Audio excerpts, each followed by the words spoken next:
Yes. Comme une terre altérée, soupire après l'eau du ciel, nous appelons la rosée de ta grâce Emmanuel. Fraîche rosée, descendez sur nous tous, ô divine sondée, venez arroser-nous, descendez aux pluies abondantes, coule à flot dans notre cœur, donne à l'âme languissante une nouvelle fraîcheur.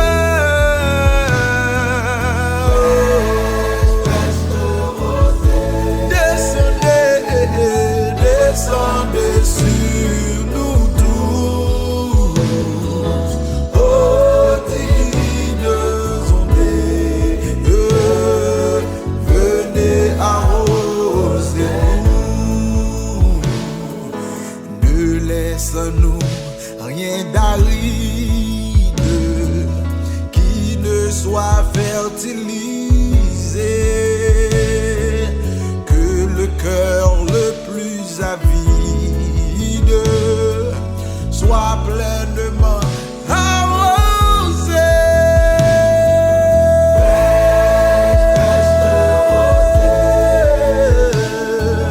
Descendez sur nous tous, ô divine sondée, venez arroser-nous.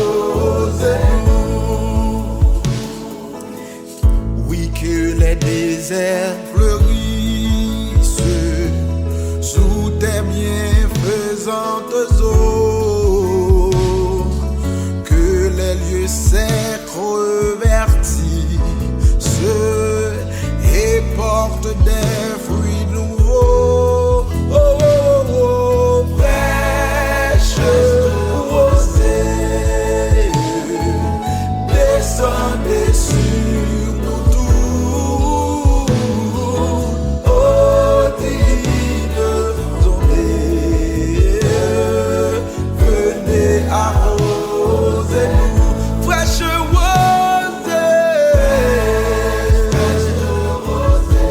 descendez, nous tous,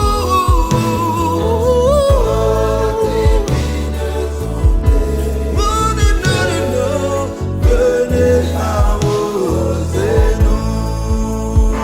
Nous glorifions ton nom, ce que c'est une grâce que tu nous as fait d'avoir ce glorieux Saint-Esprit qui non seulement habite en nous de manière individuelle, mais il est celui qui s'est démultiplié, donnant à chacun sa part. Et nous bénissons ton nom pour ce privilège. Merci pour Mena Oyer qui, encore une fois de plus, se retrouve enseigné pour pouvoir écouter ta parole, pour que la foi de l'Église, la foi de ton peuple soit fondée, enracinée en ta parole. Que ton règne vienne. Merci pour ton peuple.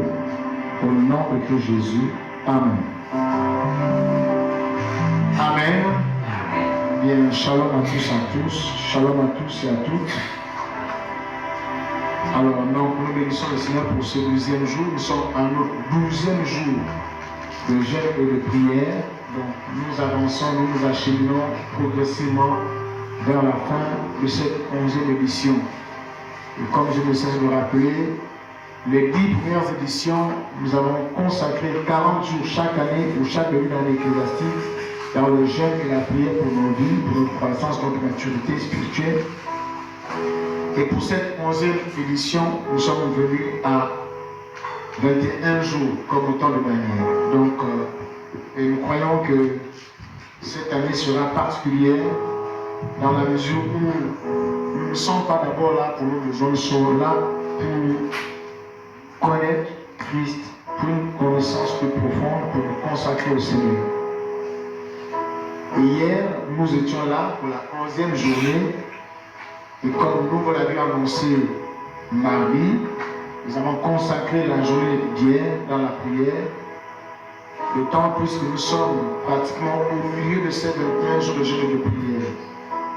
Donc, nous avons consacré la journée d'hier, pour la rencontre d'hier, dans la prière. Et nous avons expliqué que la particularité de cet enjeu de prière, de la rencontre que nous avons eue hier, il n'était pas question d'abord pour nous de rechercher une quelconque bénédiction. Il était question pour nous de pouvoir nous approcher de Dieu et de lui dire qu'au fond, nous nous sommes trompés. Dans notre démarche, il y a quelques années en arrière, nous nous sommes trompés. Parce que toutes les fois que nous nous sommes retrouvés les années précédentes, nous recherchons quoi? Les maris, les femmes, les enfants, les bébés, on recherchait l'élévation. On a mis la charrue avant les bébés. Et nous lui avons demandé de nous aider cette année et pendant ces 21 jours de pouvoir avoir une communion plus profonde avec lui, de pouvoir nous consacrer entièrement à lui, parce que sans cela, tout ce que nous pouvons lui demander, il va nous le donner. C'est un Père, il va donner. Mais nous n'allons pas véritablement jouir de ces choses-là, de cette bénédiction-là. Or, en tant que Père, il voudrait que nous jouissions de toutes les bénédictions qu'il a mises en notre possession. Mais pour cela, il faut d'abord que nous grandissions en maturité, que nous soyons fondés en grâce. Parce que ça veut ça, comprenez-le bien.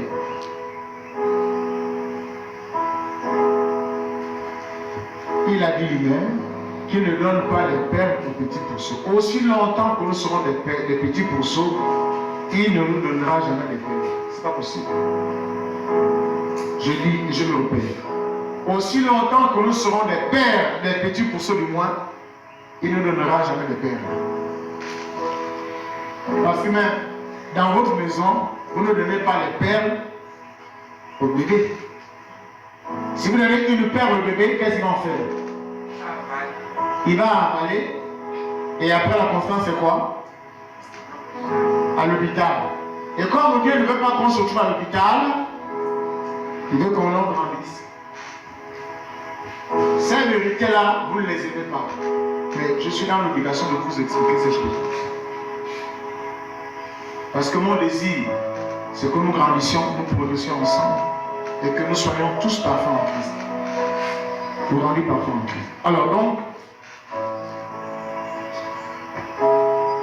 voilà, nous sommes restés là-dessus hier et nous avons eu plusieurs textes bibliques. Voilà, parce que voilà, nous devons aspirer, je le dis hier, nous devons aspirer dans notre vie chrétienne premièrement, à une connaissance plus profonde de la personne de Christ. Ça doit être une aspiration profonde. Deuxième aspiration, à une vie réellement transformée et consacrée à Christ. C'est la deuxième aspiration. Une vie réellement transformée et consacrée à Christ.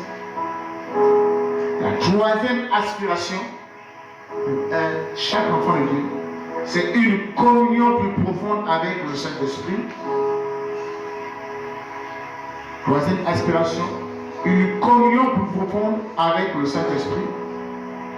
Et quatrième aspiration, enfin, être attaché à la parole de Dieu, ou encore demeurer dans la parole. Demeurer dans la parole. Ce sont, pour ma part, les 4 grandes aspirations que tout enfant de nous rencontre. Évidemment, tout est lié au fait de plaire à Dieu, le service et tout le reste. Nous devons avoir ces aspirations. Donc nous sommes restés là-dedans, on a prié jusqu'à ce que nous ayons terminé. Nous avons terminé. Voilà. Alors, ce soir, nous allons parler de notre aspect. Toujours, nous sommes dans la continuité. Je voudrais donc, pour poursuivre mon introduction, dire ce qui suit, que le thème de ces 21 jours de jeûne et de prière, c'est être les bases d'honneur. Nous ne sommes pas dans le thème annuel, même si il y a cette possibilité de faire de les mettre ensemble. Pourquoi ce thème? Ce thème a été choisi pour amener chaque homme de cette église-là, comme je l'ai déjà relevé, à atteindre un autre niveau de consécration. Parce que quand on parle de base d'honneur, c'est lié au service. Je vous ai donné les textes bibliques en introduction de ce programme. Romains 9, 20 à 21, 2 Timothée 2, 19 à 21. Vous montrez que Dieu ne peut utiliser que des bases d'honneur. Il n'utilise pas des bases viles. Pourquoi? Parce que lorsque nous venons à Christ à l'état brut.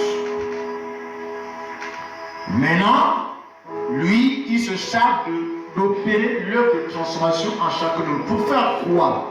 Pour que nous soyons utiles pour son œuvre. C'est ça l'objet de ces enseignements-là. T'amener à prendre conscience que tu as été choisi par Dieu pour nous servir. Que tu as été consacré et tu es consacré à Christ. Tu n'es pas consacré pour le mariage, d'abord. Tu n'as pas été consacré d'abord pour que tu aies un mariage. Ou pour avoir de l'argent, la prospérité, etc. Non, c'est d'abord pour servir Dieu, pour servir Christ. C'est d'abord pour ça. C'est pourquoi je pose toute la question. Lorsque nous venons ici, nous venons chercher quoi? Oui, nous venons recevoir des enseignements. Mais ces enseignements doivent avoir des conséquences. En pour but de nous amener à plaire dans le cadre du service. Jésus a dit, lui, il ne fait pas sa volonté, il fait la volonté de celui qui l'a envoyé. Sa nourriture, c'est de faire la volonté du Père. Donc, j'insiste, je reprends ces choses pour que nous comprenions tous. Amen. Amen. C'est pour ça que vous allez comprendre que dans notre cheminement, nous devons aboutir à quelque chose. Que nous sommes en train de rentrer dans une autre phase. Et ce soir, nous parlons de la réalité des choses, ou réalité pas des choses, mais des dons spirituels. Ce soir, je vais prendre le temps d'expliquer ces choses. La réalité des dons spirituels. Lorsque nous sommes venus à Christ,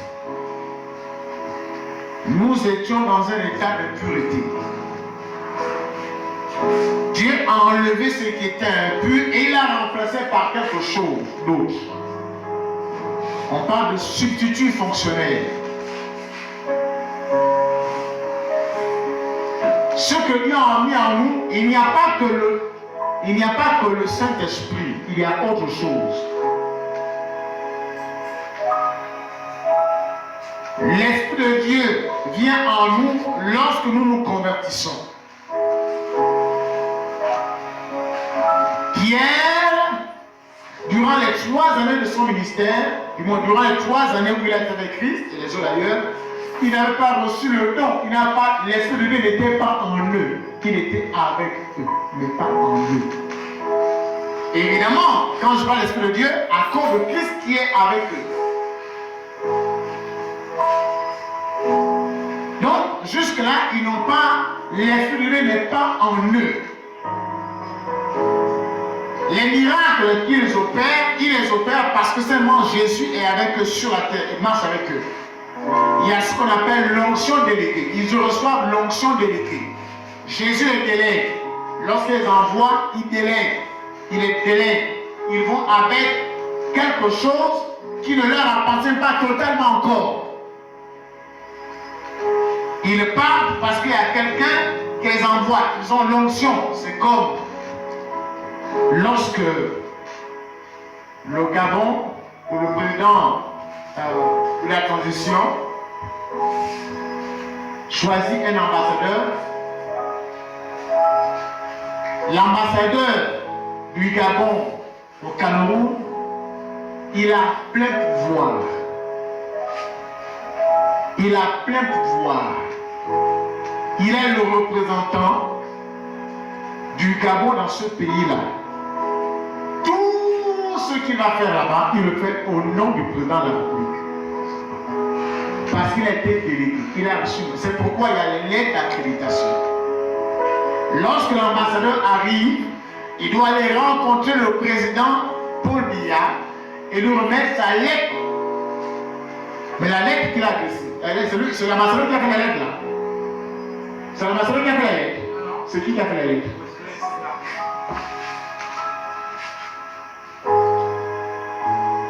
Est-ce que vous comprenez?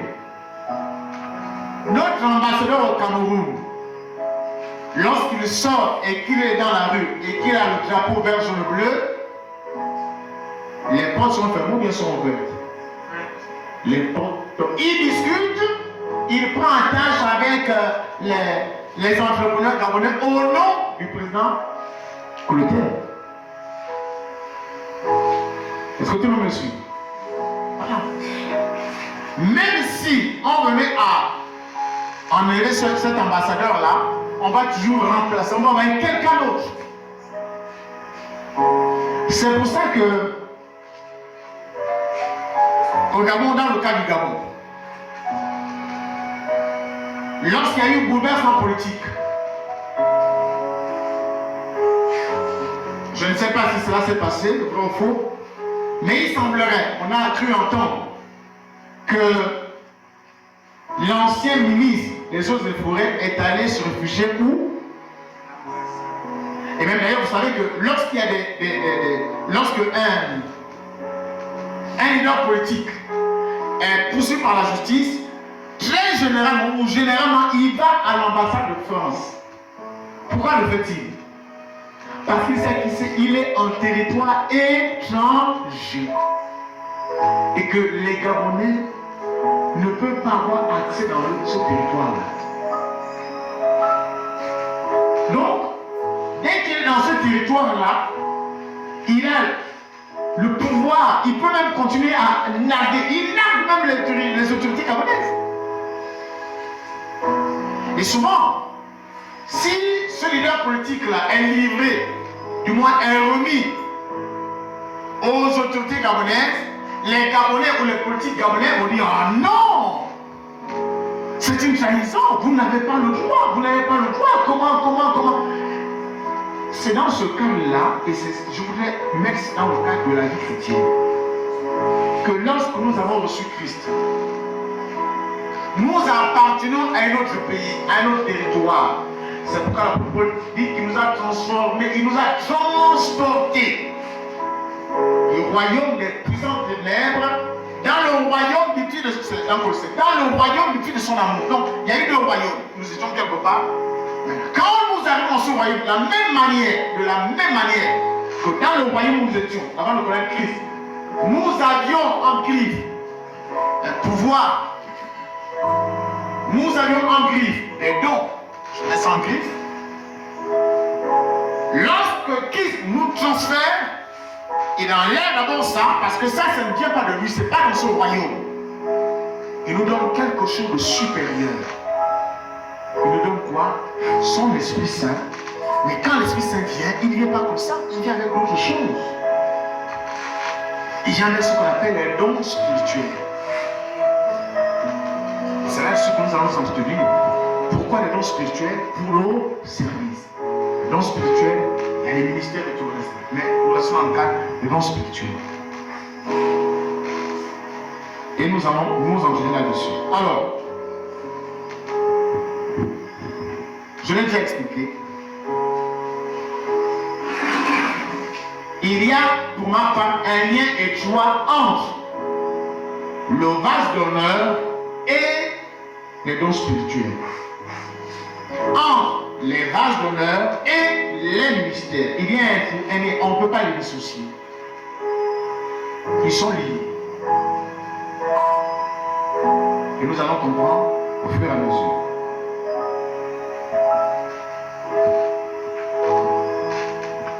Nous allons comprendre au fur et à mesure. Parce que l'exercice du ministère ne se fait pas sans les dons spirituels. Et je précise au passage que les dons spirituels ne sont pas liés au caractère chrétien. Le caractère du chrétien, on parlera de ça demain. Quand on parle du caractère spirituel du chrétien, c'est lié au fruit de l'esprit.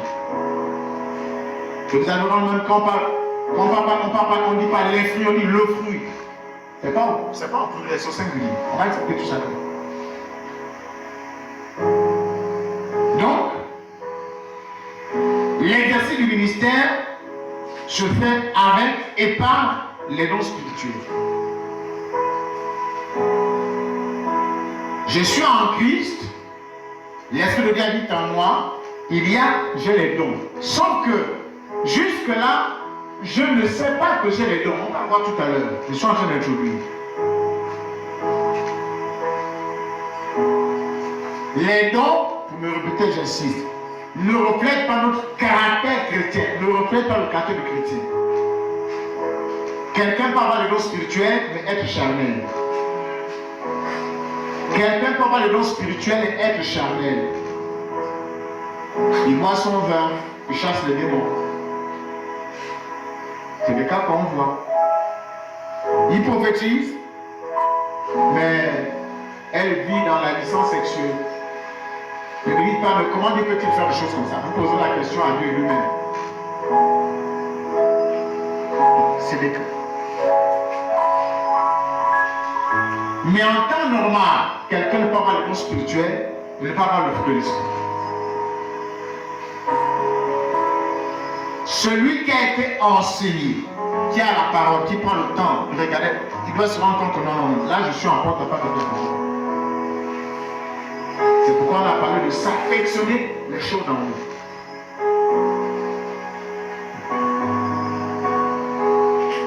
Alors, sachons aussi que les dons spirituels, comme d'autres sujets à controverse, ont souvent fait l'objet de nombreux débats. C'est-à-dire quand on parle de dons spirituels, il y a d'autres.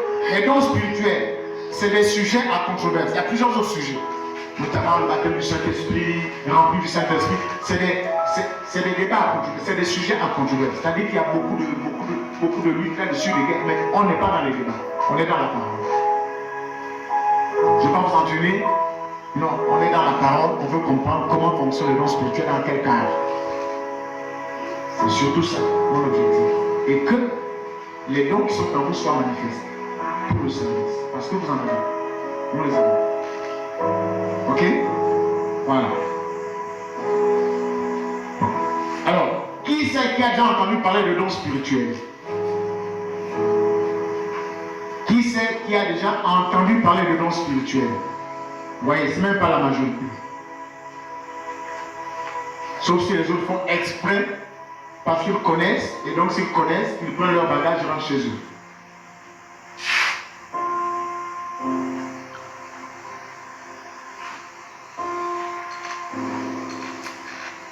C'est un sujet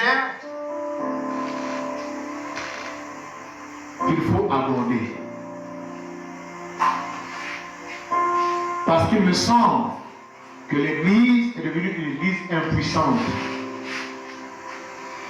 Une Église qui fonctionne non plus avec le don spirituel, mais avec la chair. Une Église qui fonctionne non plus avec le fruit de l'esprit, mais avec la chair. Ah mais oui. Puisque même Pierre, quand il a parlé de choisir le Matthias, là, ils ont prié, mais après ils ont fait le tirage au sort. Quand on commence à faire le tirage au sort, ça ne marche pas toujours. Par exemple, quand on a tiré au sort, là, on a tiré qui? C'était Matthias, non? Après on a encore parlé de Matthias. Plus jamais. On a parlé de Matthias. Fini. Il a été tiré au sort. On pas qu'un tirage de sort. Je ne sais pas comment tu vas terminer. Bon, bref. Donc, on va prendre quelques textes bibliques. 1 Corinthiens 12. 1 Corinthiens 12. 1 Corinthiens 12.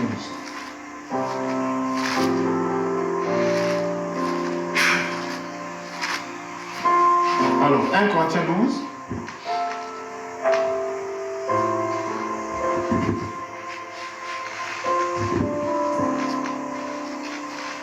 Alors, 1 Corinthiens 12 dit ceci. On est dans l'église de Corinthe. Il dit, pour ce qui concerne les dons spirituels, je ne veux pas faire que vous soyez dans l'ignorance. L'église de Corinthe, au regard de ce texte, était ignorante des dons spirituels. Vous savez que dans leur contexte, il y avait plusieurs courants. Il y avait des choses qui avaient été développées. Plusieurs courants avaient été développés à leur époque, comme aujourd'hui d'ailleurs. Vous avez par exemple, au temps de Jean-Baptiste, les Eusémiens. Vous avez les Zélotes et d'autres courants de l'époque qui ont existé.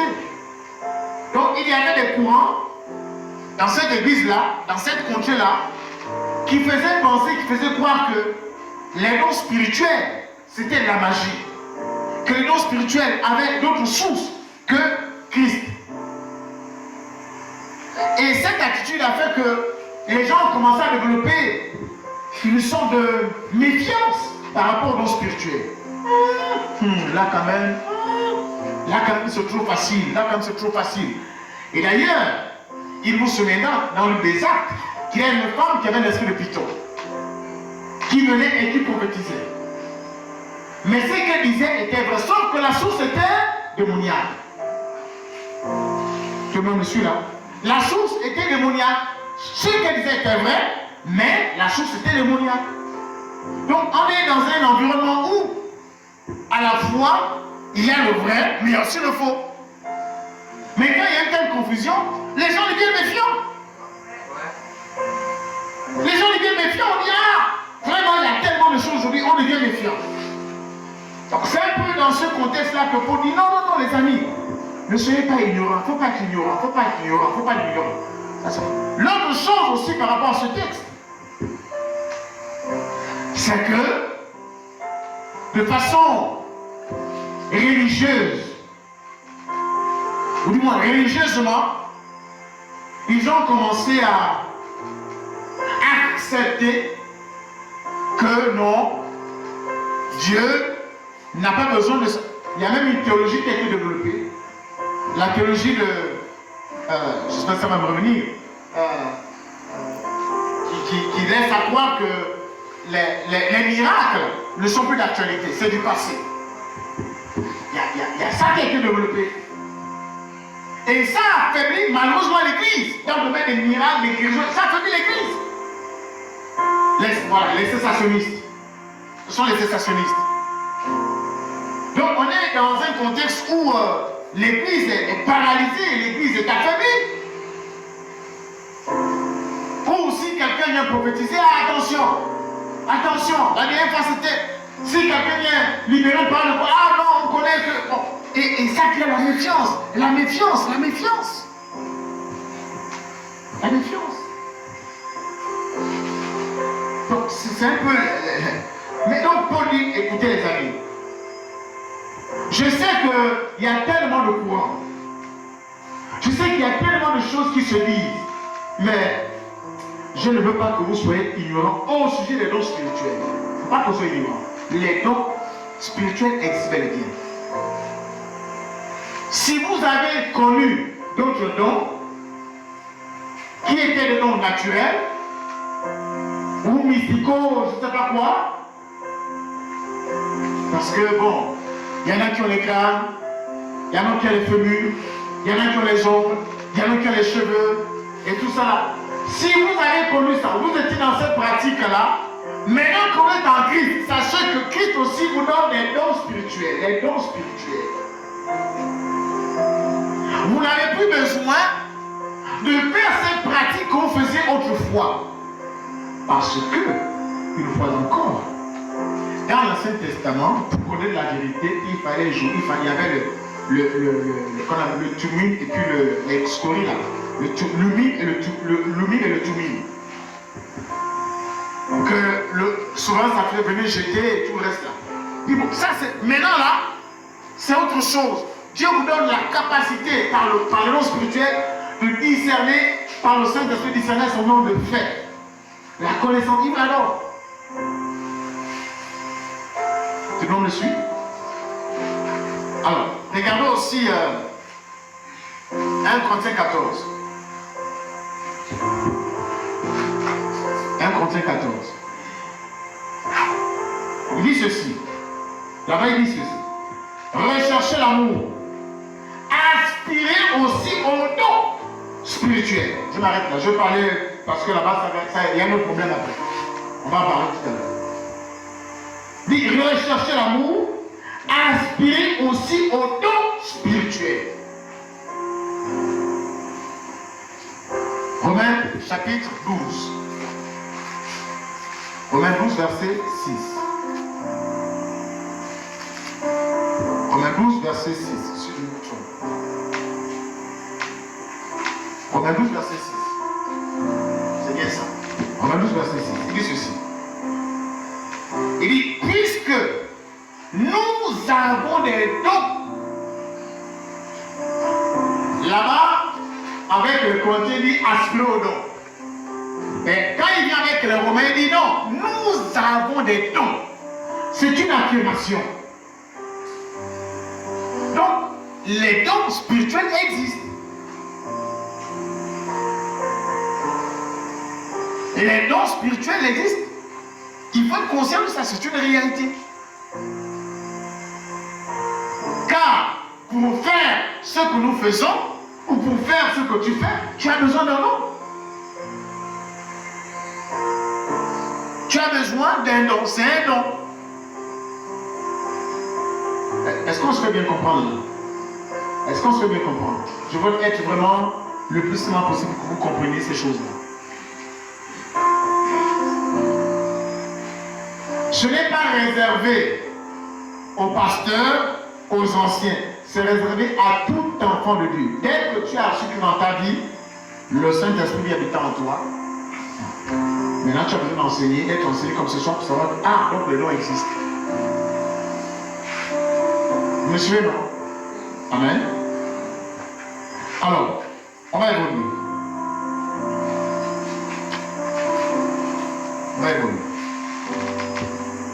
Donc, on a déjà expliqué que Paul parle d'ignorance qu'avaient les chrétiens de Corinthe, et comme j'ai expliqué, pour plusieurs raisons. Les dons avaient cessé de se manifester pour plusieurs raisons, je l'ai déjà expliqué. Voilà. Dieu pensait que c'était la magie, la sorcellerie. J'explique encore que lorsqu'on mange une église, il n'y a plus de dons spirituels, c'est un danger qu'on trouve. Là où nous sommes là, nous avons tous les dons. Voilà. Le problème, c'est que nous ne savons pas que nous les avons. Il ne faut pas être ignorant. Il faut croire à ça. Voilà. Donc, nous avons les dons. J'ai dit que nous avons déjà. Nous avons toutes ces choses. C'est important. C'est les dons spirituels et ça existe de l'Église. Voilà. Il y a une autre chose aussi que je voudrais expliquer. Que lorsque nous prenons certains textes à Bible, notamment 1 Corinthiens 14, 1 Corinthiens 12 et tout là, bon, c'est un bon travail que Alfred Quinn a fait. Et tous les autres théologiens, leur classification. Mais cette classification nous pose énormément de problèmes. Cette classification nous pose énormément de problèmes. Revenons à 1 Corinthiens 14. 1 Corinthiens 14.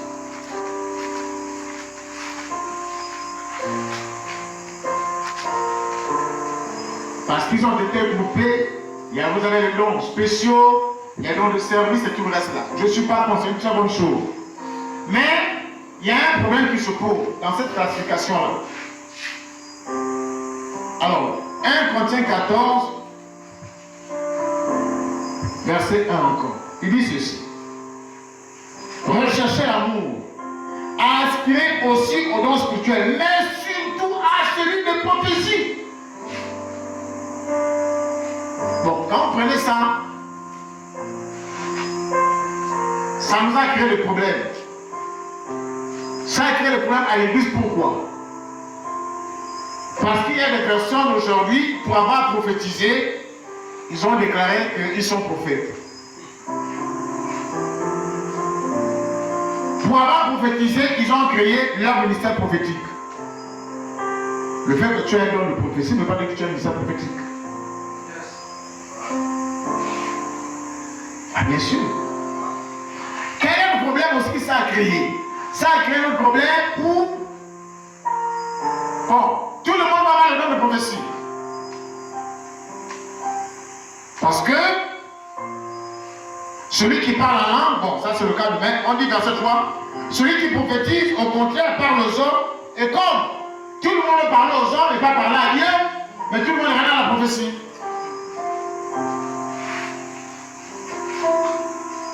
Mais nous sommes dans une coordination, la majeure partie c'est les prophètes. Prophète machin, prophète tel, prophète tel, prophète tel, prophète tel, prophète tel, prophète tel. J'ai vu quelque part, dès que le prophète est là, je suis là. Donc, on se met à genoux. J'espère qu'ils ont rectifié ça. Parce qu'on en a fait quelque chose de magnifique. Ça dit que quand le prophète entre tout le monde, on se met à genoux, le prophète est là et tout. Ça, c'est une chose. Ça, c'est pas normal. C'est pas normal. Et c'est tout ça qui fait qu'aujourd'hui, bon, les gens ne croient même plus à certains ministères. Hein. C'est tout ça.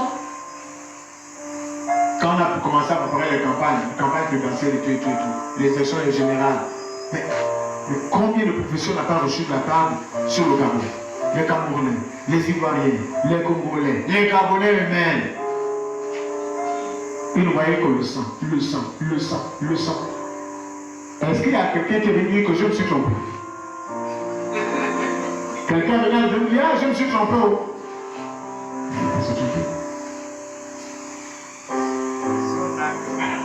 Un autre aussi, c'est, regardez. En effet, celui qui parle en langue, nous on a été traumatisé avec cette affaire de parler en langue. On a été traumatisé à JPC, à regarder. Celui qui ne parle pas en langue, c'est un païen. Tu es charmé. Puis il faut parler. On te dit parle, on te met la main, parle, ouvre la bouche, parle. Mais tu crées une affaire, tu parles.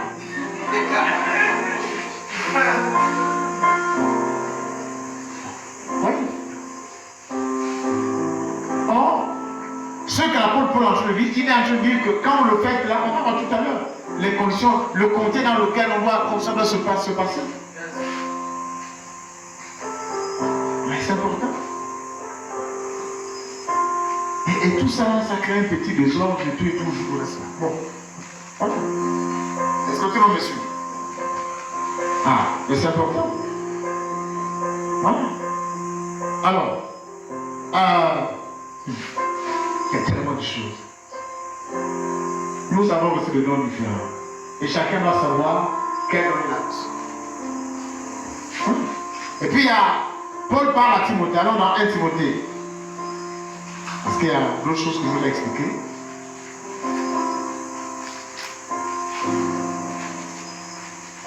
On va prendre 1 Timothée.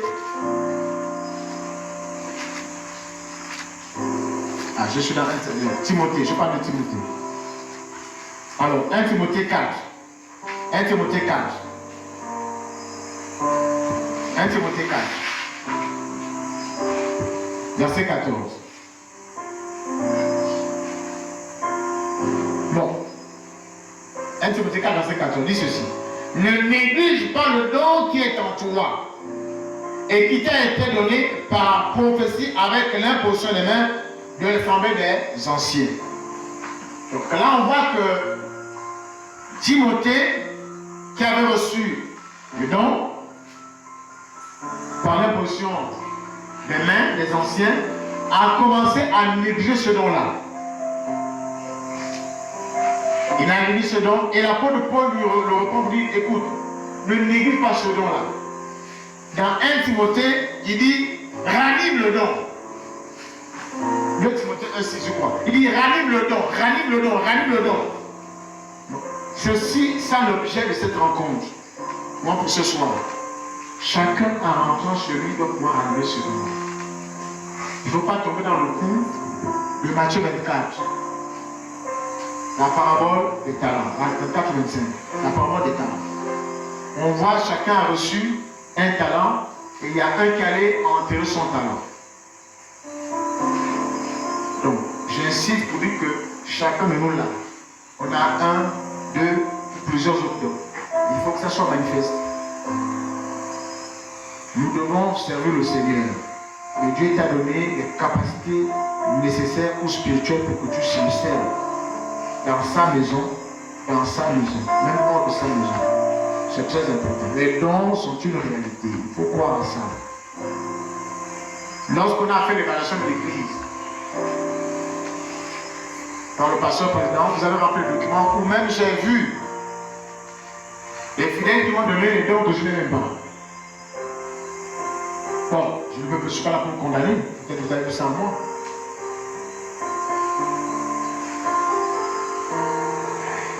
Je ne suis pas comme ça, peut-être que c'est en train de venir.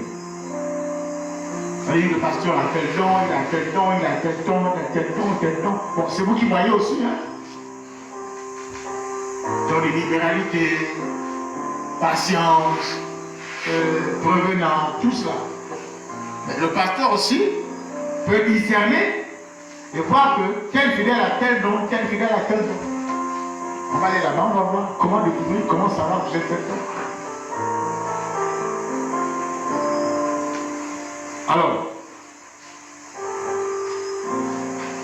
donc il est important que chacun le comprenne. Nous avons tous les dons spirituels, maintenant il faut qu'on les néglige. Il ne faut pas négliger le don que tu as reçu. Si tu l'as reçu, tu l'as reçu. Amen. Amen. Voilà. Il faut qu'on ranime ce don-là. Voilà. On va prendre. Alors, le point, il y a 2 points que je voudrais vous expliquer ce soir. 2 points. Le premier point, c'est l'exercice pratique de dons spirituels. J'ai les dons spirituels. Comment exercer? Quelle est la pratique?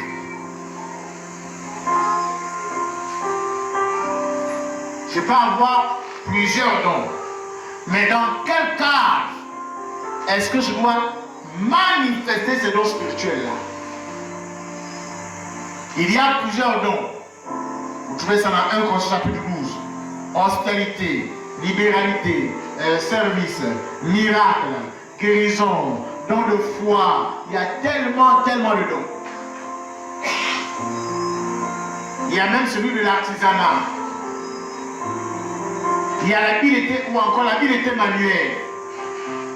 Il y a les visions, il y a les songes, il y a la connaissance, il y a la prophétie, il y a le parler en langue, il y a l'interprétation des langues. Tout ça, c'est plein, c'est plein. Celui qui a fait le travail de classification, il nous a rendu fait un bon service, sauf que ce travail-là a comme mis un système de graduation, c'est-à-dire que c'est celui-là qui est le premier, et puis on n'a pas besoin de ça. Celui qui a le nom de prophétie, parlant en langue, don de miracle, guérison, et tout le reste là, ils sont égaux devant le Seigneur, oui ou non? Amen. Même si tu prophétises, moi je suis dans le service, devant nous sommes égaux. Tu n'es pas supérieur à moi. Encore que quand tu viens ici, tu grelottes. Est-ce que cet État a demandé de grelotter? Hein?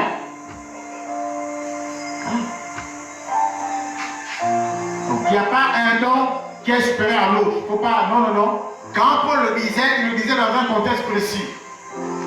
On va le voir plus loin, il dit même que Il ne demande pas de... Il faut parler. Il dit, il ne faut pas éteindre l'esprit. N'éteignez pas l'esprit. N'empêchez pas que les gens ne poétisent pas. Donc il encourage. Mais il veut que ça se fasse dans un certain cadre. Dans un certain ordre. Donc, la première chose que nous devons comprendre dans la pratique de dons spirituels,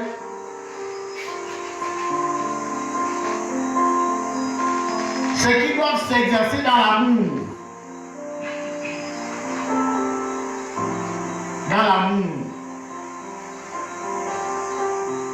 1 Corinthiens 13. Ils doivent s'exercer dans l'amour.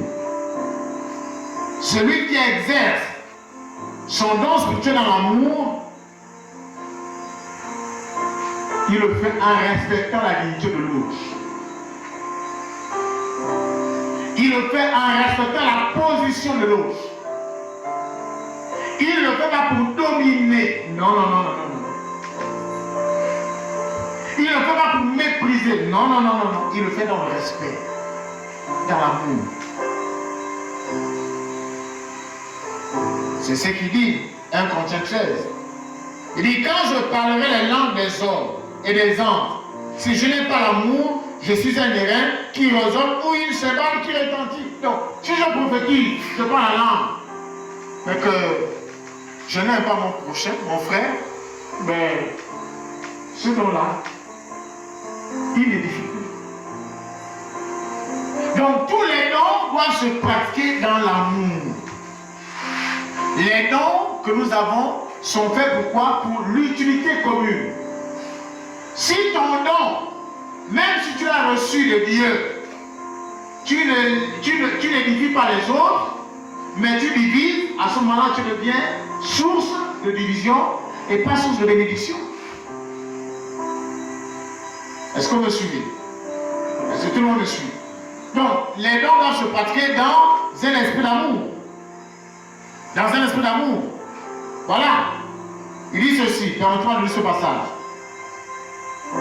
Il y a diversité de dons, mais le même esprit. Diversité de ministères, mais le même Seigneur. Diversité d'opérations, mais le même Dieu qui opère tout en tous. Or, à chacun, la manifestation de l'esprit est donnée pour l'utilité commune. Je suis un Corinthiens 12. Puisque nous fonctionnons comme un corps. C'est important. Nous fonctionnons comme un corps. Donc, le corps, quand il fonctionne en certaine harmonie. C'est comme dans une armée. Dans une armée, lorsqu'ils reçoivent leur commandant en chef, ils exécutent. Il n'y a pas quelqu'un qui va dire que je n'exécute pas. Non, ils sont soumis à l'autorité, ils agissent selon les instructions qu'ils ont reçues. Christ étant la tête, c'est la tête qui nous commande dans l'exercice des dons. Comment nous devons agir dans l'exercice des dons? Pas en dehors. Je ne sais pas si vous me faites comprendre. Donc, ils doivent s'exercer dans l'amour. Dans l'amour. Dans l'amour. C'est que 1 Corinthiens 13, voilà, il nous dit. Et même 1 Corinthiens 14 encore dit. Voilà. Celui qui parle en langue s'édifie lui-même, etc., etc. Mais quand on va plus loin, verset 6. Et maintenant, frère, de quelle utilité vous serez si je venais à vous parler en langue? Ça, c'est dans le cas de... Voilà. Mais plus loin, il va l'expliquer. Que c'est dans l'amour. On doit penser que c'est dans l'amour. Est-ce que tout le monde me suit? Voilà. On va aller l'étude quand on va voir. Et puis, deuxième critère. Les dons doivent s'exercer dans un certain ordre. 1 Corinthiens 14. Les dons spirituels doivent s'exécuter dans un certain ordre. Dans un certain ordre, pas dans le désordre.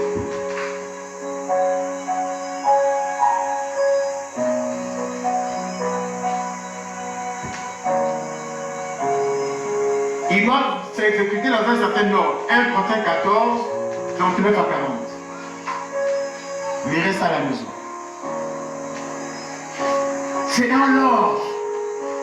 Lorsque nous retrouvons ici à l'église, ça doit se faire, c'est dans l'ordre. Même quand tu es seul dehors, c'est pas dans le désordre. C'est pas dans le désordre. Celui qui a par exemple le don de guérison, doit-il l'exécuter dans le désordre? Le désordre, ça veut dire aussi que lorsque je suis dehors et que, bon, je ne vais pas prendre le cas du fait divers de la semaine, et que quelqu'un appelle dehors, viens prier pour moi. Bon, en temps normal, dois-je faire ou dois d'abord consulter l'autorité établie? Hein? Parce que les dons que vous avez, quand vous appartenez, lorsque vous appartenez à une communauté chrétienne, vous ne devez pas aller faire ça dans le désordre dehors là-bas. Parce que je pars, je pars, sans avoir ou sans avoir été recommandé. Bien sûr, c'est ça aussi le désordre. Il faut avoir tenu à informer l'autorité qu'il y a une situation ici, j'ai été sollicité pour aller intervenir. À ce moment, on te dit, vas-y, va intervenir. On ne peut pas te dire, le papa va te dire, vas-y, va le faire. Mais maintenant, quand tu vas aussi aller là-bas, il faut que tu le fasses dans l'ordre. Il ne faut pas commencer à aller là-bas, intimider les gens, porter une certaine tenue, porter une écharpe, pour influencer, intimider. Non, il faut être dans l'esprit.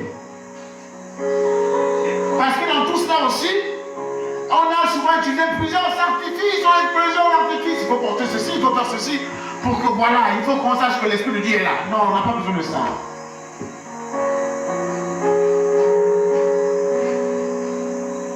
Lorsque nous avons commencé, dans les années 92, quand je me suis converti et tout ça, bon, c'est les enseignements qu'on me dit, mais il est parfois arrivé que dans notre zèle, sans informer les autorités, on allait dans les maisons maintenant pratiquer les délivrances. Bien qu'on a appris qu'il y a un, on part, on va chasser.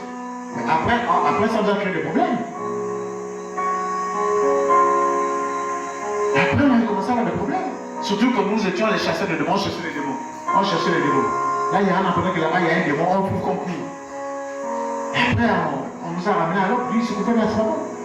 On comprend, vous êtes gênés, mais faites attention, parce que ça peut créer des problèmes. Parce que dans toutes ces choses-là, parfois, quand on manque de discernement, mais ça va créer des problèmes. Surtout quand on est jeune, zélé là, on a les dons spirituels, charisme, on parle et puis on fait tout ça, la machin. Toute la nuit vous criez, vous chassez les démons, mais les voisins dorment.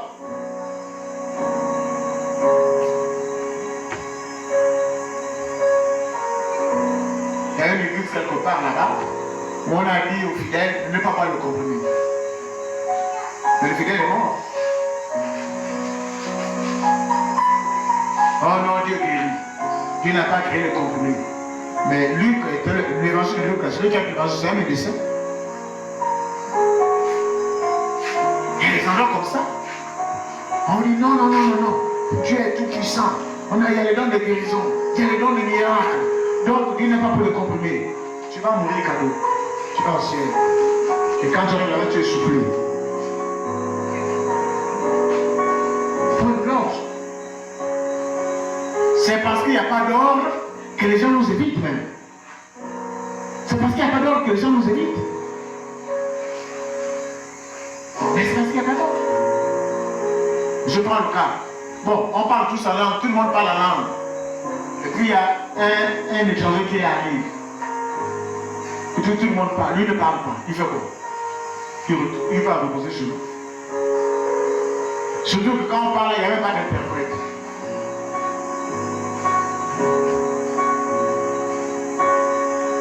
Donc il y a toutes ces choses-là. Mais je précise que Paul n'empêche pas, il ne dit pas qu'il faut plus parler. Hein. Il faut parler, mais ça soit dans l'ordre. Oui. Donc, ensuite, Un autre point important, c'est que les dons doivent se pratiquer dans l'humilité. Dans l'humilité. Dans l'humilité. Les dons doivent se pratiquer dans l'humilité. Éphésiens 4, 1 à 7. Éphésiens 4, 1 à 7. Et Romains 12, verset 16, qu'on a lu. Romains 12, on a pris Romains 12, verset 16. Romains 12, verset 16. Dit ceci. Il dit, ayez les mêmes sentiments. Voilà. Là, il parle de l'amour. Ayez les mêmes sentiments les uns les autres.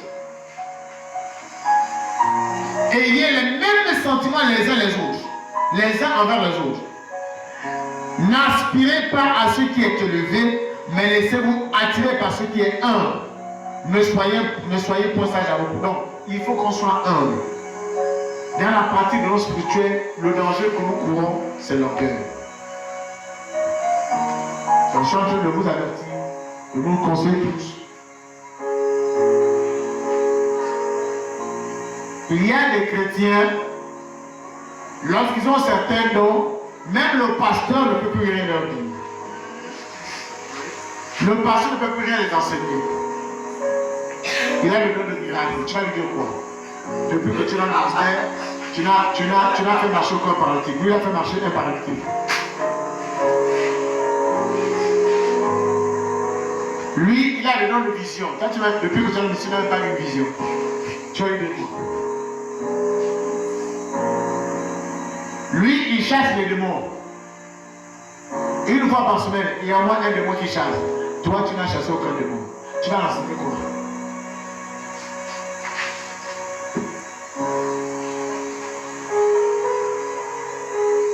Parce que celui qui exerce un don spirituel là, et qui manque d'humilité, il va droit à sa perte. Hein? Il va tout droit à sa perte. C'est pourquoi cette chose-là, il faut le faire dans l'humilité. Si tu commences à monter les épaules parce que tu as chassé un petit démon, comme certains le disent, mais demain après tu vas rencontrer un grand démon, sinon un gros démon, tu as les difficultés. Parce que le pasteur qui est là, il a des techniques, il a des stratégies. Là où tu mets 1 heure pour chasser les démons, lui en 1 minute tu chasses les démons. Toi tu es là, Jésus sort, il passe, il te regarde, ça dit ça, c'est l'enfant n'a rien compris. Il dit petit, mets-toi à côté. Il dit, toi, sors. L'impression ça fini. C'est fini. Il te dit c'est fini.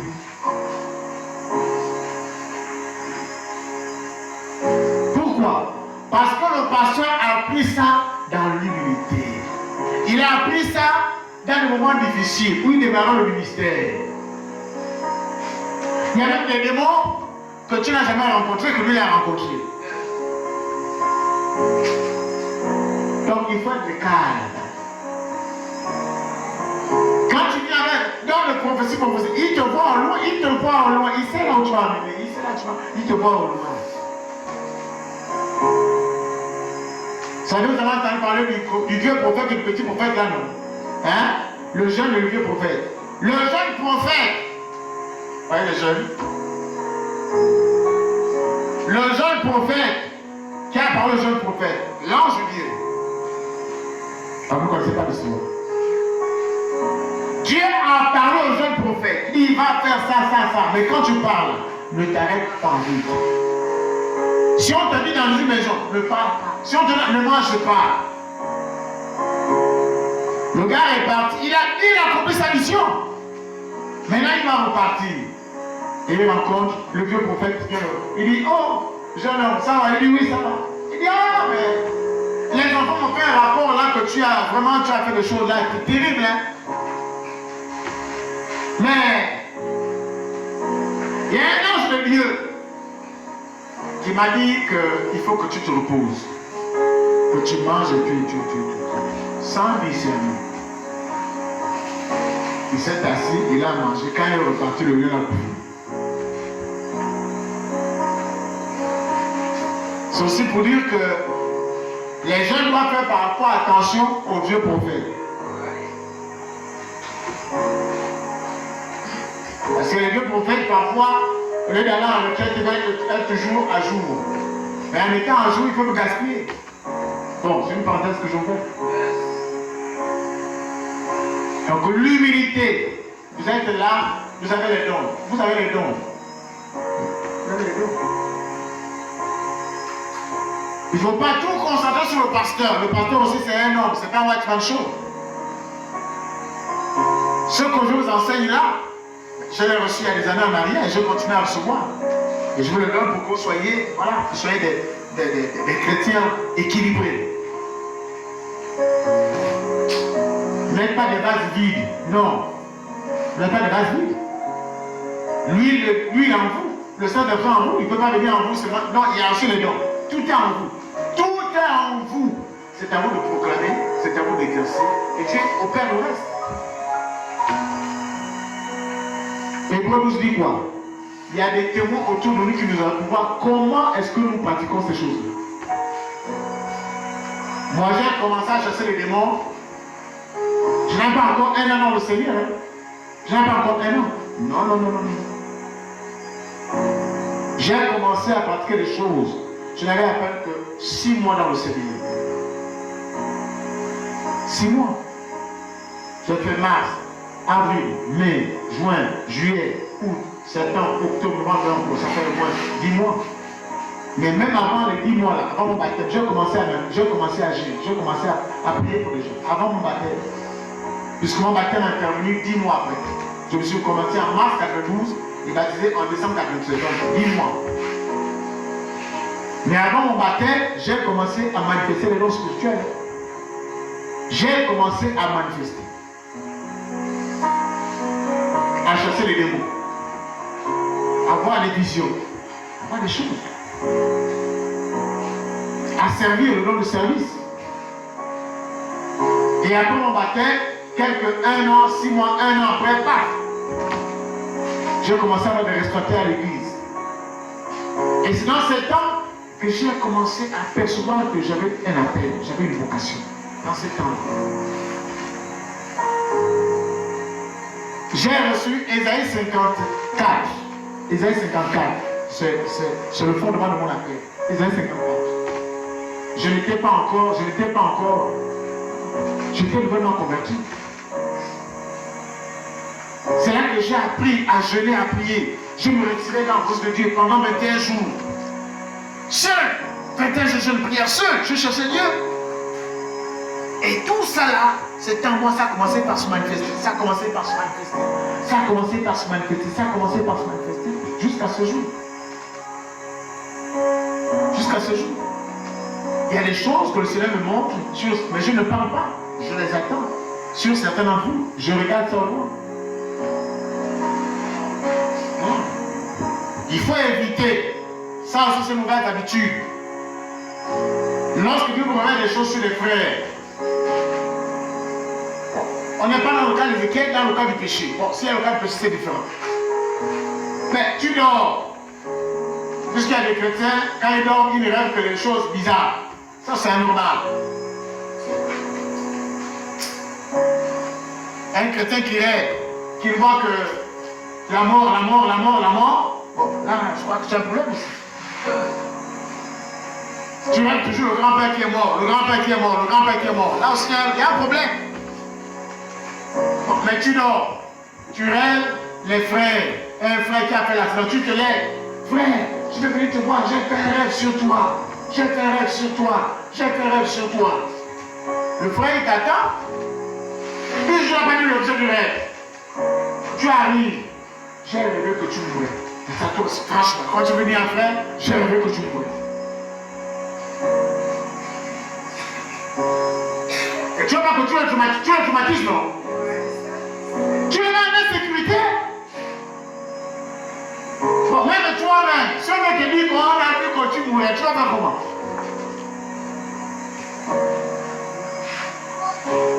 Ouais. Toi-même, tu vas te remettre en compte, mais comment Seigneur, je peux lever que le frère meurt? Maintenant, toi-même, quand tu es au lieu de prier, tu fais quoi? Tu cours, mais il va là-haut prier. Oui. des situations comme ça qui nous mettent mal à l'aise. Tes rêves-là, c'est le don, ce que le don de vision, qui ne visionne que les. Voilà, j'ai reçu une vision, je voyais ça, le frère qui divorce avec sa soeur, avec sa femme. Donc toi, ta vision là, c'est le divorce que tu vois, c'est mon divorce que tu vois.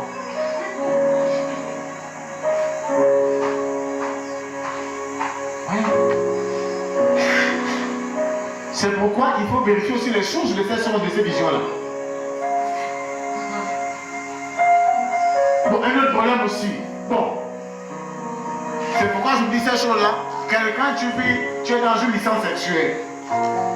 Licence sexuelle, tu vas dans un homme. Mais il n'y a que toi qui Dieu révèle que les autres divorcent.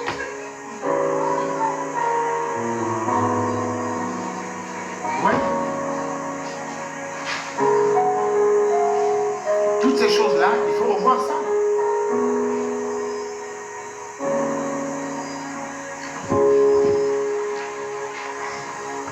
On a un témoignage d'une sœur. On était à Bien là-bas. Elle a fait un songe sur un pasteur déjà retraité. Un pasteur sérieux et tout. Bon, voilà. J'ai vu que, voilà, tu t'es vu en songe, tu faisais ça, et tu dis, moi, tu m'as vu un adulte, que je pratiquais l'adultère, moi. Je dis oui, parce que je t'ai vu. Mais ça n'a même pas fait un mois. C'est elle qui se retrouve enceinte. Oui. Ces choses-là, il faut. Les noms spirituels, oui, mais il faut bien savoir comment ça fonctionne parce qu'il y a trop de dérapage. Et beaucoup de personnes parlent au nom de Dieu. Dieu m'a dit. Aujourd'hui, le phénomène, c'est les visionnaires. Il y a un ministère des visionnaires, le ministère de voyants. Leur spécialité, c'est de voir. Quand il dit, tu vois, waouh! Ben oui, moi, il y a des ministères où tu arrives, ils voient. Même ton souhaitement, il dit, là, le souhaitement que tu as mis les autres. Je suis là-bas.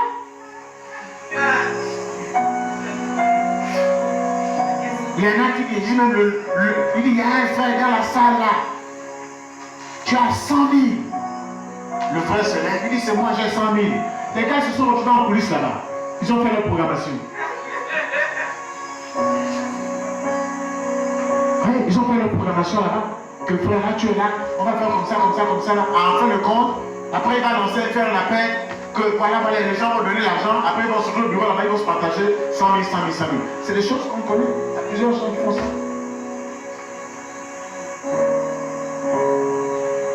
On peut parler de choses.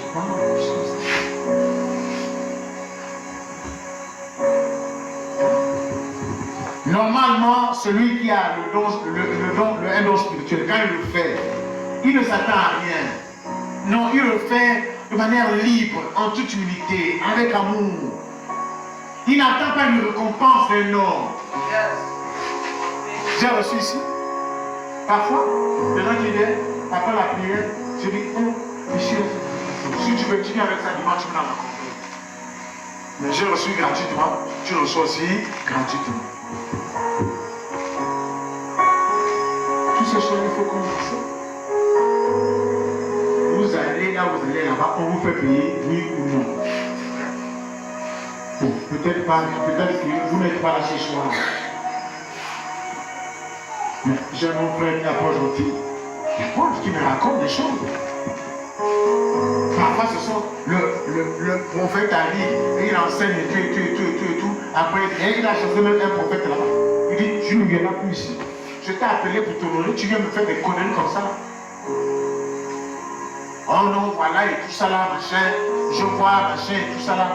Quand les personnes s'approchent, tu leur demandes de venir chez toi. Et on est à l'église, quand tu vas venir encore chez toi, rien de ça ici, ils ont besoin de venir à la maison. On va passer chez moi, dans mon église. Mais tu es ici, tu les as reçus ici. Ce que tu as reçu, tu as déclaré c'est vrai, ils ont rendu témoignage que c'est vrai. Maintenant, qu'est-ce que tu as demandé encore de venir dans ton église? Et les plus faibles, quand ils arrivent là-bas, ils te posent 500 000. Donc, là où tu es dans ton église, tu n'as pas 500 000, C'est là que tu as demandé de m'en donner 500 000. Oui. C'est tout ça qui a fait que les gens deviennent méfiants. Les gens deviennent méfiants à cause de ça. Mais nous aussi, on ne va pas cesser de manifester cette dons parce que certaines personnes ont fait des n'importe quoi.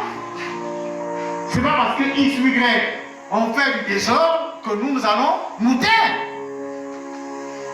C'est pas parce que les autres font leur désordre que moi je vais arrêter de manifester ce don. Non, non, non, non, non, non. Il y aura toujours le vrai et le faux. Il y en aura toujours. Il y aura toujours le faux ou le vrai. Ils seront toujours ensemble. L'ivraie et la bonne semence seront toujours ensemble. Mais il faut que la bonne semence se détermine, se distingue. Amen. C'est pourquoi nous qui sommes là ce soir, on doit refuser ou on doit éviter de rester, d'être méfiant. On doit manifester ça. Et puis entre nous, il faut bien qu'on découvre que parmi nous il y a le fond, non? Mais il faut bien qu'on sache qu'il y a le fond. Il faut bien qu'on sache qu'il y a le fond. Maintenant, quand il y a le fond, on va mettre le fond de côté et on continue avec le vrai. Oui ou non? C'est ça ou c'est pas ça? C'est ça? Vous pensez que tous les pédégistes étaient normaux? Tous les pédégistes ne sont pas normaux, il y a des pédégistes normaux. Ou vice versa. Puisqu'il y a l'opposition aussi, il y a des gens qui sont normaux là. Donc c'est bon. Amen.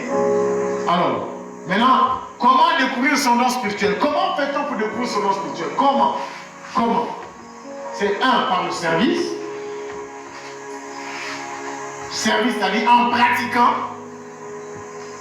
C'est en pratiquant, c'est en servant que l'on découvre que j'ai un don spirituel.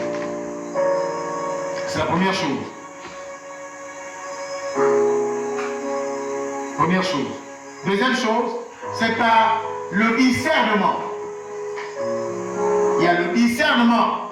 Ton discernement, tu peux arriver à discerner. L'Esprit de Dieu va te convaincre. Discernement, conviction. C'est par conviction aussi.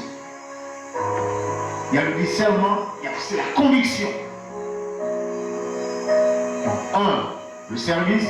2, discernement. 3, conviction.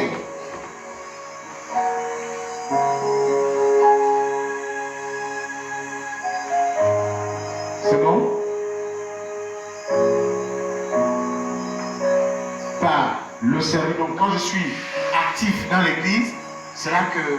Parce que quand je suis en train de servir, autour de moi, il y a des gens qui m'observent et qui peuvent dire, quand tu le fais, voilà ce qu'on a. Tout le monde me suit, non? Voilà. C'est pourquoi il faut servir.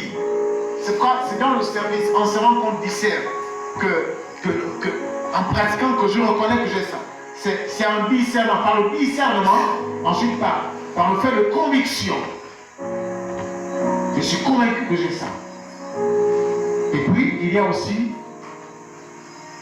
par l'orientation ou le discernement pastoral. L'orientation ou discernement pastoral. Dans le cadre du ministère pastoral, le pasteur peut discerner que tu as tel ou tel don. Ok? C'est aussi par la prière. C'est en priant. Par la prière.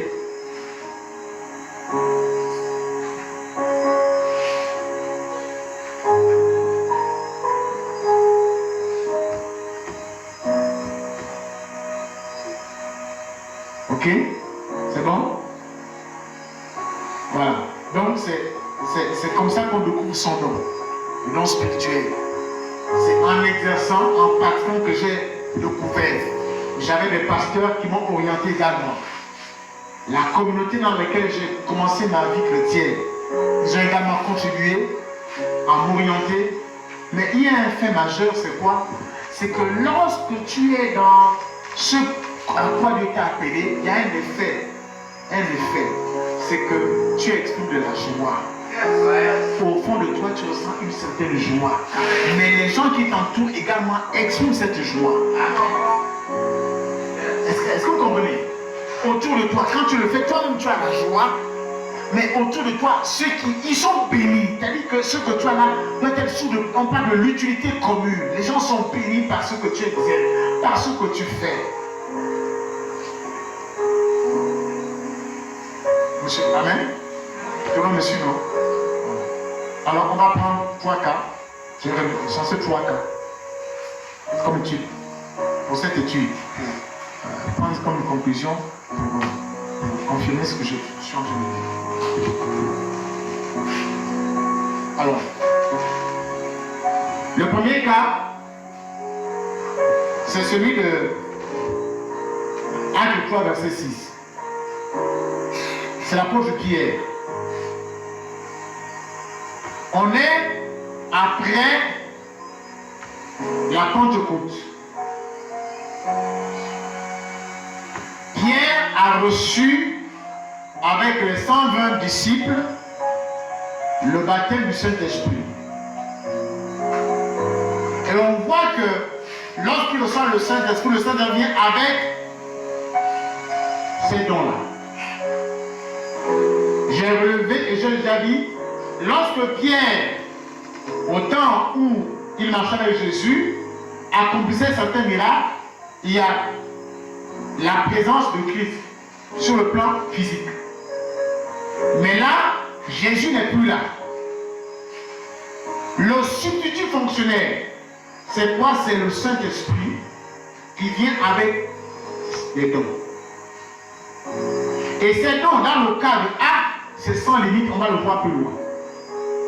Donc, on voit qu'il y a non seulement le parler en langue dans Actes chapitre 2, parce que quand le Saint-Esprit, il y a eu ce signe-là et tout le reste là, c'est un signe extérieur, mais c'est un signe intérieur. Et donc, il s'en va au temple. Il trouve un jeune homme qui est là, qui pratique le monde. Et Pierre va déclarer ce qui suit, que je n'ai ni or, ni argent, mais ce que j'ai, je te le donne. Ok? Il y a le don de la foi, don miracle, qui s'est accompli. Parce que pour un tel miracle, il faut le don de la foi. Et le don de la foi, on le voit déjà dans 1 Corinthiens 12, qui n'a rien à voir avec le fait d'avoir la foi pour croire en Jésus. Ici, c'est le don de la foi pour les miracles. Et il a opéré ça. On voit déjà le don de miracle, don de foi.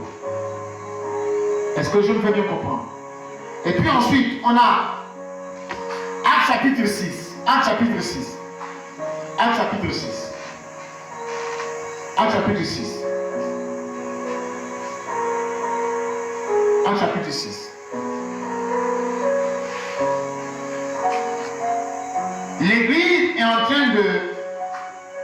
Elle est déjà née, elle est en train de grandir. Il y a de nombreux miracles qui se font.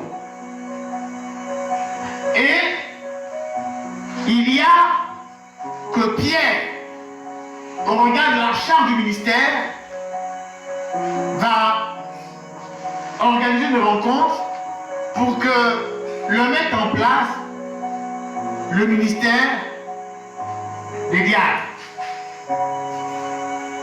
Le service des diacres. Et ce jour-là, comme il y avait la distribution des présents et autres, le service, distribution de riz, voilà, toutes ces choses-là, il y a eu des murmures et tout ça, il y a eu non. Moi, je vais m'occuper de la prière et de la prédication de l'évangile. Il faut choisir donc 7 personnes de qui l'on rend un bon témoignage. Ils ont choisi ces personnes-là. Et parmi ces personnes, il y a Étienne et Philippe. Ils vont choisir. Ok? Alors, maintenant, regardez. Étienne va être le premier martyr. Il va donc, dans le cas de son ministère-là, il va développer, du moins dans le cas puisqu'il est question de dons spirituels, on va voir qu'il est au départ d'abord un simple disciple. Et plus tard, il va dans le ministère, il va recevoir le service ou le don du service, du diaconat comme on dit, selon, je crois, à faire le code et tout le reste. Donc, il va être le premier martyr, mais ce n'est pas dans le sens de martyr, mais dans le sens de le ministère qu'il va, il va développer un ministère. Regardez, quand vous prenez Actes chapitre 6 à partir de verset 7, il va commencer à développer, à prêcher l'évangile.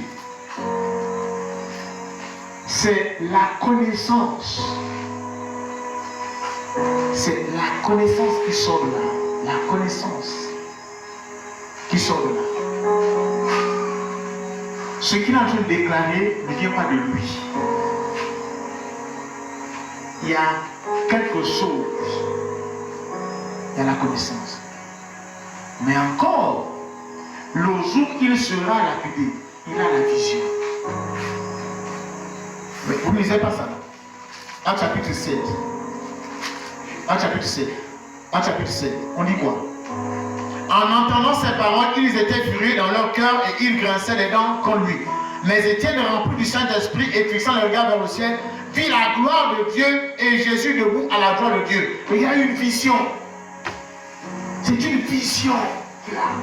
Donc Étienne devrait avoir le don de vision. Est-ce que tu me suis là? Jamais Étienne n'a parlé comme il a parlé là. Vous avez des personnes qui, lorsqu'elles prennent la parole de Dieu, parfois c'est de nouveaux convertis, mais il a une interprétation, une explication de la parole tellement simple et claire. Mais c'est un don. C'est un don qui est là, qui se manifeste comme ça. Est-ce que vous comprenez? Il a une telle aisance quand il explique, une telle aisance lorsqu'il parle. Et les gens comprennent. C'est tellement limpide, c'est tellement fluide. On aurait cru qu'il est allé passer une formation de 3 ans dans une école publique, institut théologique, pour nous expliquer. Oh, ça n'a rien à voir. Ça n'a rien à voir. C'est ce qu'on montre avec le cas d'Étienne. Et puis il y a le don de vision. Le cas de Philippe, Actes chapitre 8. Philippe était d'abord un disciple. Et lorsqu'il a été choisi, vous voyez plus tard, on parle de Philippe maintenant comme un évangéliste. Aujourd'hui, il y en a qui ont le don, bon, on dit don d'évangélisation.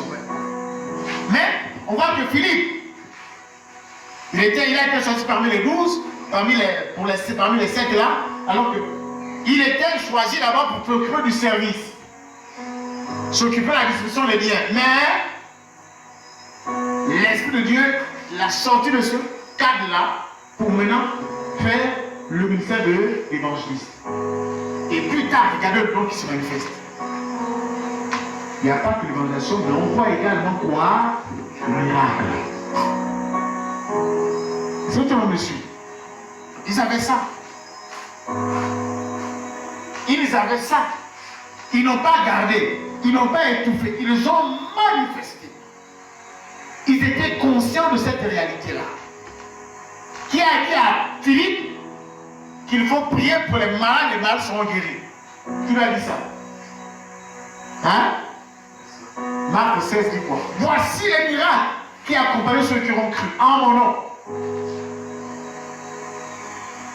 Quand il est parti, il a fait, c'est fini. Tout le monde me suit? Et puis on va terminer avec Actes chapitre 2. Actes chapitre 2. On est dans les dons spirituels. Regardez comment ça se manifeste ici. Acte 2, verset 44. Acte chapitre 2, verset 44. Acte chapitre 2, verset 44. On est pendant la Pentecôte ou après, c'est cela. Acte 2, 44. On dit tous ceux qui croyaient étaient dans le même lieu. Et ils les avaient tout en commun. Ils vendaient leurs propriétés et leurs biens, et ils en partageaient le produit entre tous, selon les besoins de chacun. Ils étaient chaque jour tous ensemble assis au temple, ils rompaient le pain dans les maisons et prenaient leur nourriture avec joie et simplicité de cœur. Il y avait quoi là? Il y avait l'hospitalité, la libéralité, l'amour. Il y avait tout ça. Est-ce que vous pensez que sans le Saint-Esprit, ils pourraient faire ça? Pas du tout. Pas du tout.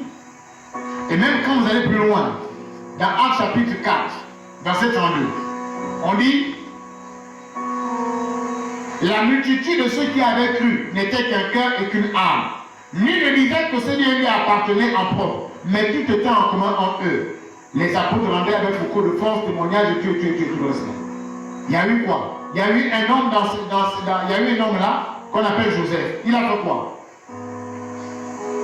On dit, il n'y avait même aucun négligent. Mais Joseph là, il a vendu, hein? C'est ça, non? Voilà. Oui, je suis. Donc il vendait et a possédé. Maintenant, on dit Joseph. Joseph, voilà, verset 36. Joseph, surnommé par les apôtres Barnabas, ce qui signifie fils d'exhortation, Lévite réfléchit. Il a vendu son champ et qu'il possédait, apporta l'argent et le déposa aux pieds des apôtres. C'est un don comme ça là. Le Saint-Esprit est là, celui qui permet que les dons là soient opérationnels. On ne peut pas avoir les dons si le Saint-Esprit n'est pas là. C'est le Saint-Esprit qui nous permet d'opérer, d'agir, d'opérer. C'est pas toi. Tu comprends, non?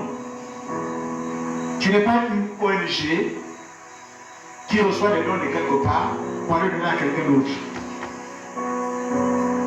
Si tu as accompli quelque chose, c'est par la grâce de Dieu. Dieu t'a donné les moyens pour faire ça. C'est pourquoi il faut rendre grâce à Dieu. Donc, ce soir, de manière simple, mais je crois profonde, par la grâce de Dieu, j'ai voulu vous expliquer cela. Que nous sommes une église, une communauté chrétienne. Et lorsque nous parlons de grâce d'honneur, c'est dans le cadre pour que Dieu nous utilise. Il nous utilise avec quoi? Avec les dons spirituels que lui seul nous a donnés. Il ne faut pas te vanter du don que Dieu t'a donné dehors. Dis que voilà, j'ai ça. Ce n'est pas pour toi. Il ne faut pas te vanter du don que Dieu t'a donné. Il ne faut pas te vanter. Tu dois être humble. Plus tu es humble, plus Dieu t'utilise dans le domaine de compétences que tu as donné. Plus tu es humble, tu manifestes l'amour, tu agis dans l'ordre, plus le Saint-Esprit t'utilise. Plus tu es humble, tu manifestes l'amour, tu agis dans l'ordre, plus le Saint-Esprit t'utilise. Amen. Amen. Amen. Il faut commencer à exercer. C'est vrai que probablement dimanche, nous allons prier pour tout ça encore. Mais tu dois commencer à exercer. Crois que tu as un don. J'avais donné cet enseignement, que j'avais un document que j'avais fait remplir à chaque mois pour découvrir quel est son nom spirituel. Mais certains sont là, ils ont rempli, mais depuis lors. Donc, comment nos têtes, nous allons prier. Sache donc qu'il faut que tu commences par agir, proclamer, ordonner, exercer le don spirituel pour lequel tu as été là, tu es sauvé. Exercer le don pour lequel le Seigneur t'a donné. Ne dis pas, j'ai pas le don. Bon, j'ai pas reçu. Non. Si tu as reçu dans ta vie l'Esprit de Dieu en toi, tu as le don. Tu ne le connais pas, mais c'est en exerçant. C'est en côtoyant parfois le pasteur. C'est en servant. Il y a plusieurs dons, le don de service, don de libéralité, d'hospitalité. On n'est pas dans l'état pour voir comment manifester cette don, comment ces dons se manifestent-ils. On aura l'occasion au cours de l'année. Élève ta voix et dis merci Seigneur pour le don spirituel. Merci pour le don spirituel. Merci pour le don spirituel.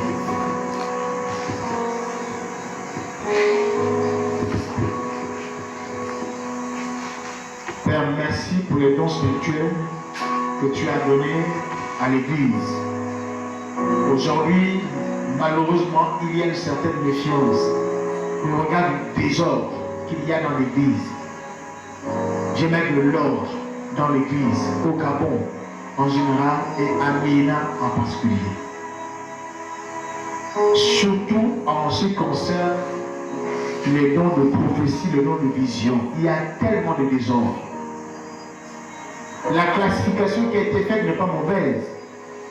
Lorsque Paul et d'autres, tels que Alfred Quinn, l'ont écrit, ce n'est pas une classification au point que nous croyons tous. Non. Les dons, tous les dons sont égaux. Et ils nous ont été donnés pour l'utilité commune.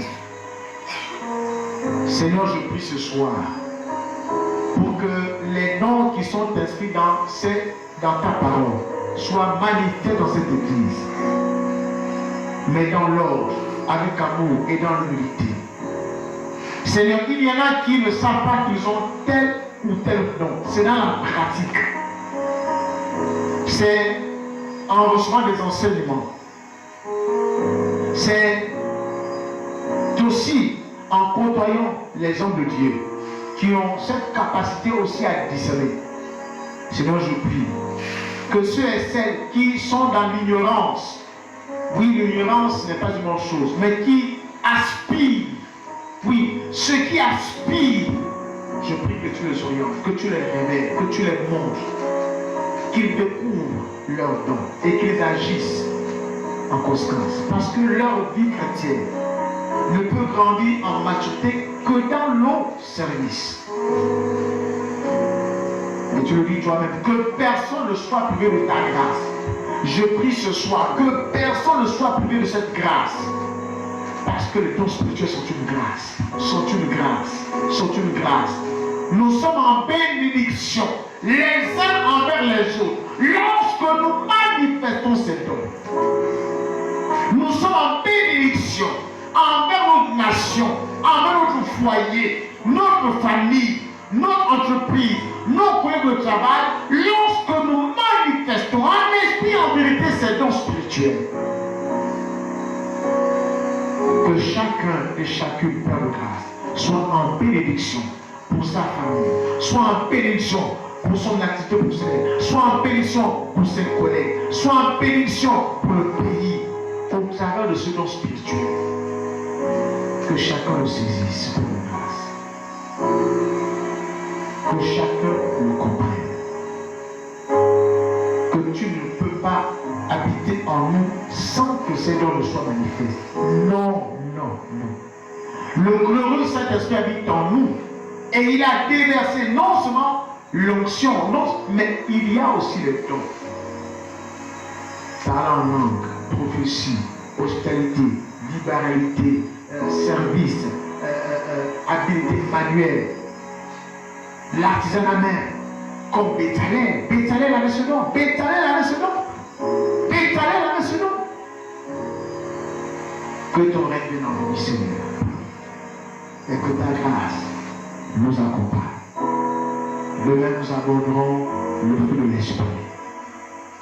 Que ton règne vienne. Nous nous réjouissons de ce que nous avons et nous pouvons en Christ. À toi soit la gloire. Au nom tout puissant de Jésus. Amen. Amen et Amen.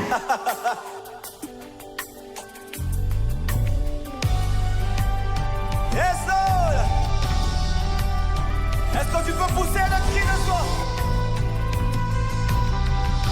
Des cris de victoire en ce lieu.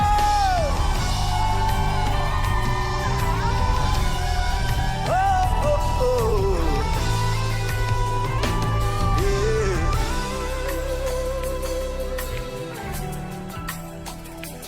Je n'oublie aucun de tes bienfaits. À chaque fois j'y pense, mon cœur est rempli de paroles pour te louer. des paroles pour te louer. Oh, oh. Lève les mains. Je n'oublie aucun de tes bienfaits. Oh, oh. À chaque fois que j'y pense, mon cœur est rempli des paroles pour te louer. Ah. Quand tout va mal, oh mon âme, pourquoi t'as battu? Même au milieu de la tempête, il est là. Quand tout va mal, oh mon âme, pourquoi t'as battu? Même au milieu de la tempête, il est là. Moi je le louerai encore. Moi je le louerai encore. Oh mon âme, bénis l'Éternel. Oh mon âme, bénis l'Éternel.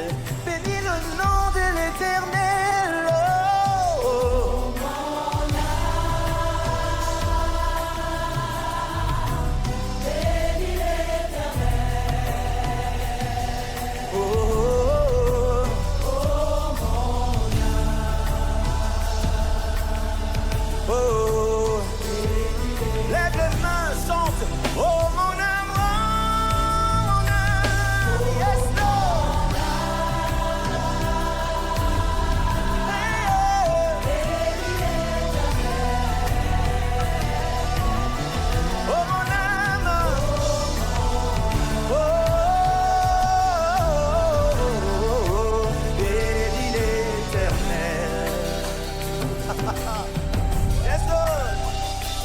Je n'oublie aucun de tes bienfaits.